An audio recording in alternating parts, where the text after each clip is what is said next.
ગુજરાતનો આવાજ।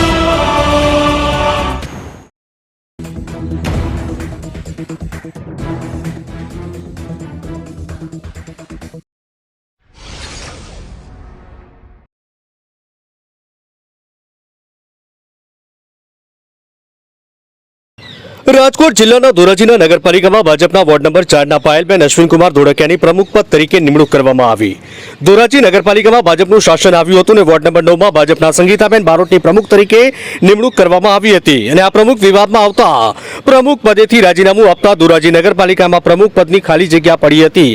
ઘણા દિવસો બાદ આજરોજ ધોરાજીના ટાઉન હોલ ખાતે પ્રાંત અધિકારી અને ધોરાજી નગરપાલિકાના ચૂંટાયેલા સદસ્યો અને ભાજપ અગ્રણી આગેવાનોની ઉપસ્થિતિમાં આજરોજ નવા પ્રમુખ તરીકે પાયલબેન અશ્વિનકુમાર ધોળકિયા વોર્ડ નંબર 4ના પ્રમુખ પદની જાહેરાત કરાઈ હતી। આપણા ભારતના વડાપ્રધાન નરેન્દ્ર મોદી સાહેબ, આપણા મુખ્યમંત્રી શ્રી ભૂપેન્દ્ર પટેલ સાહેબ, આપણા સાંસદ સભ્ય શ્રી ડોક્ટર મનસુખભાઈ માંડવિયા સાહેબ, આપણા ધારાસભ્ય શ્રી મહેન્દ્રભાઈ પાટડિયા સાહેબ, હું બધાનો ખૂબ ખૂબ આભાર માનું છું અને ખાસ કરીને ભારતીય જનતા પાર્ટીનો આભાર માનું છું કે એમને મને પ્રમુખ તરીકેની જવાબદારી આપી। સૌનો સાથ, સૌનો વિકાસ, સૌના પ્રયાસ થકી આવનારા દિવસોમાં ધોરાજી શહેર માટે કામો કરીશું। આજથી પ્રમુખ પદનો કાર્યભાર સંભાળ્યો અને ભાજપના અગ્રણી અને આગેવાનો વડાપ્રધાન નરેન્દ્ર મોદી, મુખ્યમંત્રી, સાંસદ અને ધારાસભ્યોનો આભાર માન્યો હતો। નયનાબેન ધોળકિયાએ વધુમાં જણાવ્યું કે પહેલા પાણીનો પ્રશ્ન હલ કરવામાં આવશે અને વિકાસના કામો પ્રાધાન્ય અપાશે।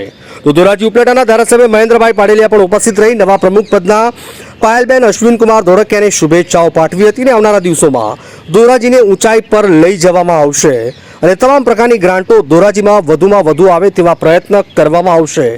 ઉપલેટાથી અમારા પ્રતિનિધિનો રિપોર્ટ।